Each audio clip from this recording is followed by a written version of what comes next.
Okey, hai, Assalamualaikum dan selamat sejahtera. Hari ni kita masuk tajuk sifat-sifat mineral semula jadi. Okey, sifat-sifat sesuatu mineral dia bergantung pada komposisi kimia dan juga susunan atom dalam mineral tersebut. Maknanya dia bergantung kepada komposisi kimia yang terkandung di dalam mineral tersebutlah dan juga bagaimana susunan atom dia. Jadi sifat-sifat mineral kita dapat bahagikan kepada dua jenis sifat, iaitu sifat fizikal dan juga sifat kimia. Sifat fizikal sesuatu mineral kita boleh lihat melalui kekerasan dan warna mineral, manakala sifat kimia kita boleh uji dengan kadar ketelarutannya dalam air, tindakannya antara asid ataupun dengan alkali, dan juga kesan pemanasan. Okey, kita lihat sifat-sifat fizikal mineral. Okey, mineral mempunyai warna yang berbeza bergantung pada komposisi kimianya. Jadi, komposisi kimia sesuatu mineral mempengaruhi warna mineral tersebut.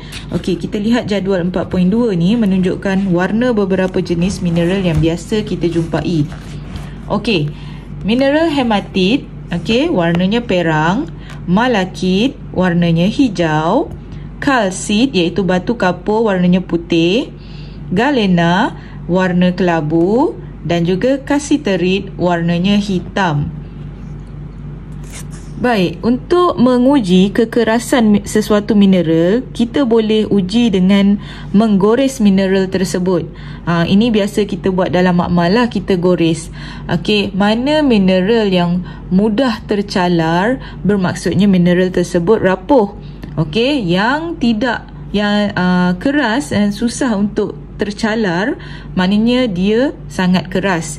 Okey, atau kita kalau nak lebih tepat bacaan kekerasan sesuatu mineral, kita boleh gunakan alat ini iaitu namanya sklerometer. Ini alat sklerometer untuk menguji kekerasan sesuatu mineral. Baik, kekerasan mineral kita sukat dalam skala Mohs. Skala Mohs contohnya kalsit dia berskala 3 dan intan iaitu belian berskala 10. Maksudnya intan ataupun belian merupakan mineral yang paling keras. Okey, untuk sifat kimia pula, kebanyakan mineral memang tidak larut dalam air.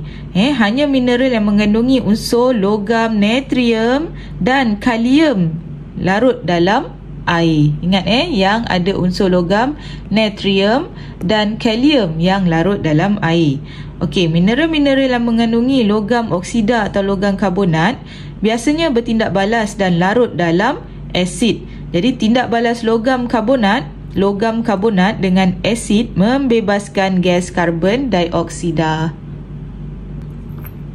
Baik, mineral yang mengandungi logam oksida biasanya stabil. Bila sebut logam oksida ni contoh je, saya bagi satu contoh logam oksida plumbum oksida, okey, natrium oksida. Jadi depan tu nama logam, belakang tu oksida-oksida lah. Jadi mineral yang mengandungi logam oksida biasanya stabil. Jadi bila sebut stabil, dia susah untuk terurai.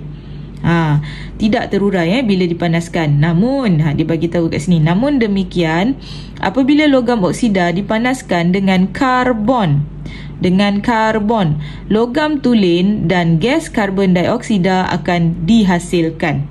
Maknanya akan terpisahlah logam dan juga oksigen ni tadi. Jadi bila kita tindak balaskan dengan karbon. Baik, nombor 4. Mineral yang mengandungi logam karbonat dan logam sulfida biasanya terurai apabila dipanaskan. Ingat logam karbonat dan logam sulfida biasanya terurai apabila dipanaskan. Bila sebut biasa ni adalah nanti kita akan tengok lebih mendalam lagi. Baik, kebanyakan logam karbonat akan terurai kepada logam oksida dan gas karbon dioksida apabila dipanaskan. Kita tengok persamaan kat bawah nanti. Okey, natrium karbonat dan kalium karbonat sahaja yang tidak terurai apabila dipanaskan. Nampak tadi kita cakap logam karbonat sebab ayat dia dekat atas tadi biasanya. Sebab bukan semua yang akan terurai. Ada pengecualian di sini iaitu natrium karbonat dan juga kalium karbonat. Okey, kita tengok contoh pemanasan logam karbonat. Okey, apabila kita panaskan, maka akan terbentuklah logam oksida plus karbon dioksida. Sebab kita boleh tengok dekat sini, logam akan tindak balas dengan, bila kita sebut panaskan tu, maksudnya kita tindak balaskan dia dengan oksigen lah. Dia akan teroksidize. Jadi logam oksida bercampur dengan oksigen. Karbonat ni, okey, bila bergabung dengan oksigen, dia akan bentuk karbon dioksida. So logam karbonat bila dipanaskan membentuk logam oksida plus karbon dioksida. Ini contoh. Okey, kalsium karbonat bila kita panaskan, kalsium oksida, karbonat ni jadi karbon dioksida. Zinc karbonat panaskan jadi zinc oksida plus karbon dioksida. Okey, kalau dalam makmal kita uji karbon dioksida ni menggunakan apa? Ingat lagi tak?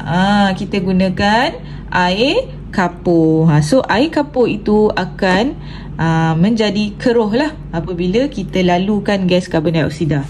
Okey, kita tengok ni.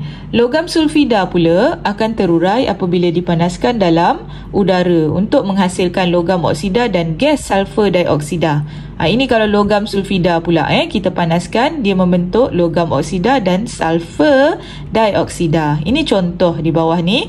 Contoh zinc sulfida, kita panaskan, dia membentuk zinc oksida plus dengan sulfur dioksida. Okey, ini adalah contoh yang lain.